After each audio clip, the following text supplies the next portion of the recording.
Hi అండి అందరికీ. ఈరోజైతే మనం రాగి సంగటి అలాగే చేపల పులుసు చేద్దామండి. చేపల పులుసు కోసం అయితే ఒక గిన్నె పెట్టి నూనె వేసుకుని అందులో ఉల్లిపాయ పేస్ట్ అయితే వేయించాలండి. ఇది ఉల్లిపాయ ఒకటే కాదండి, ఉల్లిపాయ, ధనియాలు, జీలకర్ర, వెల్లుల్లిపాయ, అల్లం, మసాలా మొగ్గలు కలిపిన పేస్ట్ అండి. అన్నీ కలిపి నేను మిక్సీలో అయితే పేస్ట్లా చేసుకున్నాను. ఆ పేస్ట్ని అయితే ఈ నూనెలో వేసి ఇప్పుడు వేయించుకుంటున్నానండి. ఇప్పుడు ఈ పేస్ట్ బాగా వేగాలి. వేగిన తర్వాత మళ్ళీ కలుపుకుంటూ ఉండాలండి మధ్య మధ్యలో, లేదంటే అడుగు మాడిపోతుంది. అందుకని కలుపుకుంటూ ఉంటే మంచిదండి. అలాగే ఇప్పుడు బాగా వేగింది కదండి, అందులోనే కొంచెం పసుపు, అలాగే 4 స్పూన్లు కారం, కొంచెం అయితే నేను కల్లుప్పు వేసుకున్నానండి. ఉప్పు అన్నీ కలిసిలా మళ్ళీ మరొకసారి బాగా కలుపుకోవాలండి. కలిపిన ఈ మసాలాలో మనమైతే చేపల కూరకి సరిపోయేంత పులుసు, చింతపండు పులుసు అయితే మనం పోసుకోవాలండి. మనకి పులుపుకి సరిపడా అయితే చింతపండు పులుసు పోసుకోవచ్చండి. ఇప్పుడైతే నేను చింతపండు పులుసు పోసాను. మనకి ఈ చింతపండు పులుసు పోసిన తర్వాత అయితే మనం ఇది మూత పెట్టి పులుసుని అయితే బాగా మరిగించుకోవాలండి. మరిగినాకే చేప ముక్కలు అనేది వేసుకోవాలి, ముందే వేయకూడదండి. పులుసు మరిగిన తర్వాత చేప ముక్క వేస్తే చేప ముక్క వెంటనే బిగిసి బాగా ఉడుకుతుందండి. ఈ విధంగా అయితే నేను పులుసు పోసుకున్నానండి. మూత పెట్టుకుని ఇది పులుసుని మరిగించుకుందామండి. ఇప్పుడు బాగా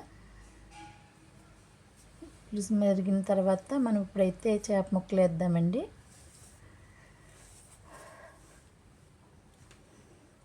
చూసారా, పులుసు బాగా మరుగుతుంది కదండి. ఇప్పుడైతే మనం చేప ముక్కలు అయితే ఒక్కొక్కటిగా వేసుకుందామండి.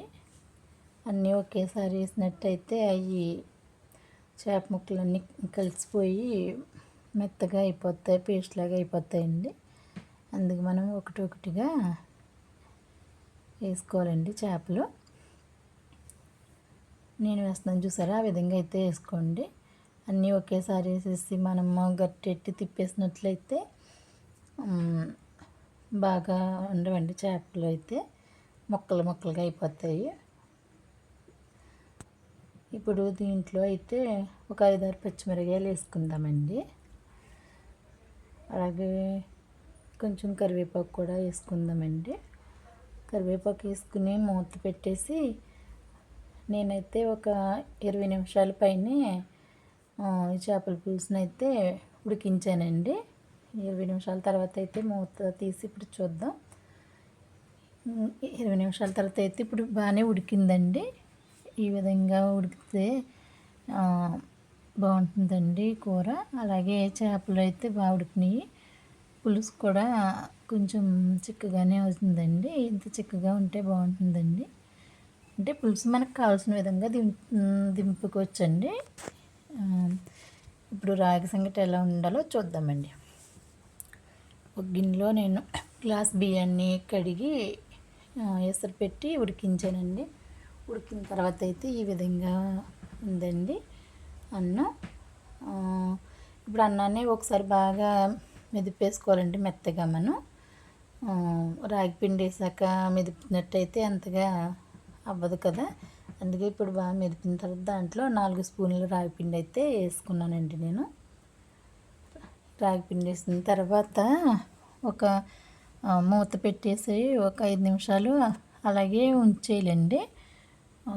మూత పెడితే బాగా ఈ అన్నము రాగి పిండి మగ్గుతుందండి ఆ వేడికి. అప్పుడైతే మనము మగ్గిన తర్వాత అయితే ఈ విధంగా ఉందండి. ఇప్పుడు దీన్ని గరిటెతో మనం బాగా కలదిప్పుకోవాలండి.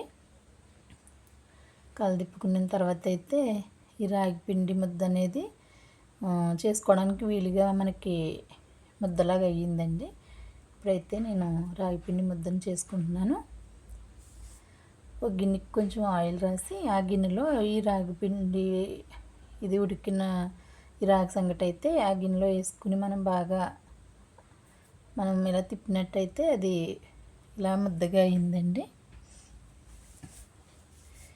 ఈ ముద్దలో మనం చేపల కూర ఇస్తున్నట్టయితే టేస్ట్ చాలా బాగుందండి. మీలో ఎవరైనా ఎప్పుడు తిన్నట్టుంటే ఖచ్చితంగా ట్రై చేయండి. నాకైతే బాగా నచ్చింది ఫ్రెండ్స్.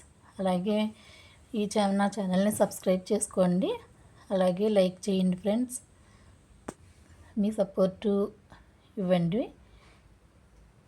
అలాగే ఈ కర్రీ ఖచ్చితంగా మీరు ట్రై చేసి ఎలా ఉందో నాకు కామెంట్ చేయండి. Bye friends.